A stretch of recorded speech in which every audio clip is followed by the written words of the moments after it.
ചില ആളുകളെയൊക്കെ നമ്മൾ നിരന്തരം ഇറിറ്റേറ്റ് ചെയ്തിട്ട് അവരൊന്നും പറയാതിരിക്കുമ്പോൾ അവരെ പാവങ്ങളാണ്, അവരെ എന്ത് വേണമെങ്കിലും ചെയ്യാം എന്നങ്ങ് വിചാരിക്കരുത്. അങ്ങനെ വിചാരിച്ചാൽ നമുക്ക് തെറ്റിപ്പോകും. ചിലർ അവരുടെ മാന്യത കൊണ്ടും അവർ മറ്റുള്ളവരെ ബഹുമാനിക്കുന്ന കൊണ്ടുമൊക്കെ ആയിരിക്കും അവരെ ഭയങ്കരമായിട്ട് ഇറിറ്റേറ്റ് ചെയ്തിട്ടും അവരെ അസ്വസ്ഥപ്പെടുത്തിയിട്ടും അവർ വളരെ ശക്തമായിട്ട് പ്രതികരിക്കാതിരിക്കുന്നത്, ദേഷ്യപ്പെടാതിരിക്കുന്നത്, അവർ ഒച്ച വയ്ക്കാതിരിക്കുന്നത്. അത് അവരുടെ ബലഹീനതയായിട്ട് കാണരുത്.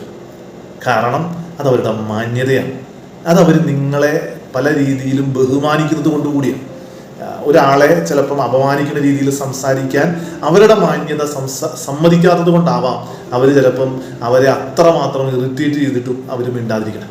ഇന്ന് സങ്കീർത്തകൻ 50-ാമത്തെ സങ്കീർത്തനമാണ്, 21-ാമത്തെ വചനമാണ്.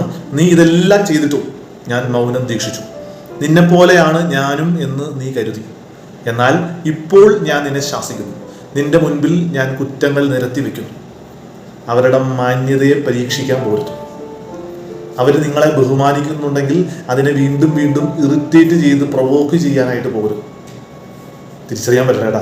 ഈശോ നമ്മളെ സമൃദ്ധമായിട്ട് അനുഗ്രഹിക്കും.